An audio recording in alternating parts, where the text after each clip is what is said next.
지지와 저항은 차트 분석의 처음과 끝입니다. 그만큼 중요하기 때문에 집중해서 들어보셨으면 좋겠습니다.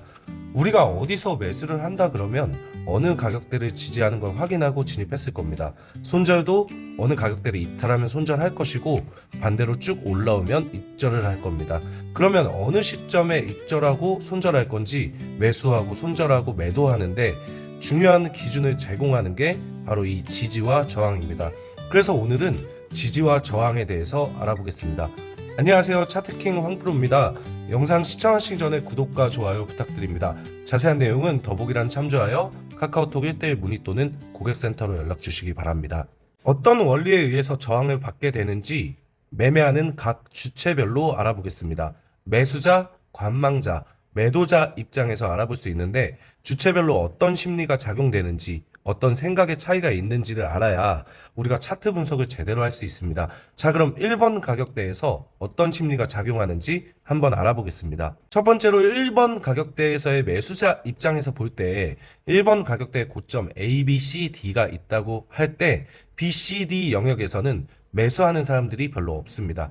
A 영역에서 주로 매수를 하는데 A에서 매수에 진입하는 사람들의 심리는 뇌동매매입니다. 밑에서부터 관망하다가 1번을 뚫고 가격이 계속 올라갈 것 같다라고 생각했던 사람들의 진입 시점입니다. 그런데 사자마자 내려오면 사람 심리가 불안해집니다.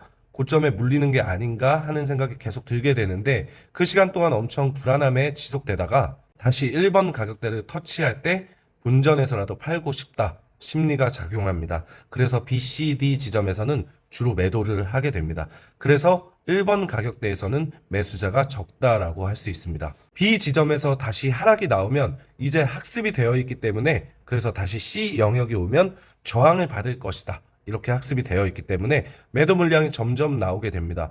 매수자 입장에서는 A에서는 뇌동매매하는 사람들이 있고 B, C, D에서는 주로 A 지점에서 매수 진입했던 사람들이 본전에서 파는 그런 영역이라고 볼 수 있겠습니다.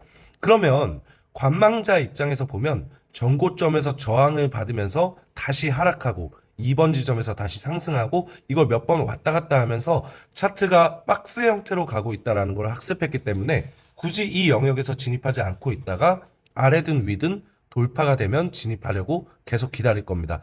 이런 차트에서는 1번 가격대에서는 매수세보다 매도세가 강할 수밖에 없기 때문에 저항을 받을 수밖에 없다라고 말씀드릴 수 있습니다. 이번에는 2번 가격대에서 지지를 받는 원리에 대해서 말씀드리겠습니다. 여러 가지 이유가 있겠지만 이전 차트에서 매물대였거나 세력가가 될 수 있는데 세력가라고 예를 들면 A 부근에서 세력들이 이 가격 부근을 중요하게 생각하고 받쳐줬기 때문에 다시 근처에 오면 B 부근처럼 지지를 할 거라는 생각으로 매수를 하는 사람들이 있기 때문에 지지가 생기고 다시 C 부분, D 부분이 왔을 때도 이 지지선이 깨지지 않습니다. 그리고 관망자 입장에서는 살짝 양봉이 나오면 매수해야지라는 생각을 가지고 기다리기 때문에 짧은 양봉, 그 다음 봉에서 확 상승하는 요인으로 작용합니다. 매도자 입장에서 볼 때 A, B 부근에서 지지를 받는 학습을 했기 때문에 C, D 부근에서 매도를 하는 사람은 거의 없습니다. 2번 가격대가 깨질 때까지 홀딩하는 사람들이 많을 수밖에 없습니다.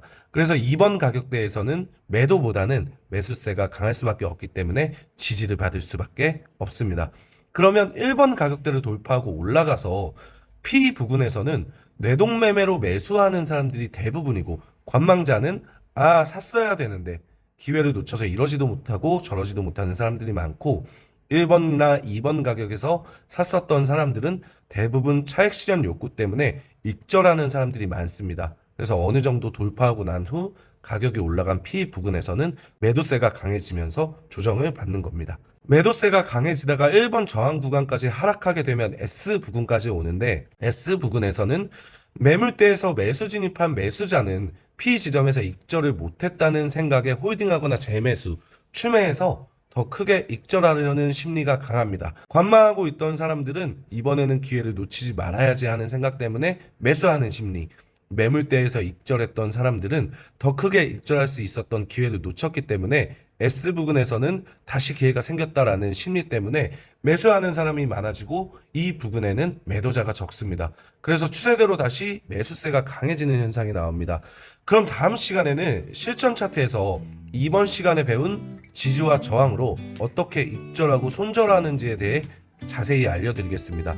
모든 보조지표가 그렇듯 절대적인 정답은 없습니다. 그렇기 때문에 자신만의 매매가 중요하다고 생각이 됩니다. 해외 선물 궁금한 점, 문의사항 있으시면 더보기란 참조하여 언제든지 연락 주시면 친절하게 설명해 드리겠습니다.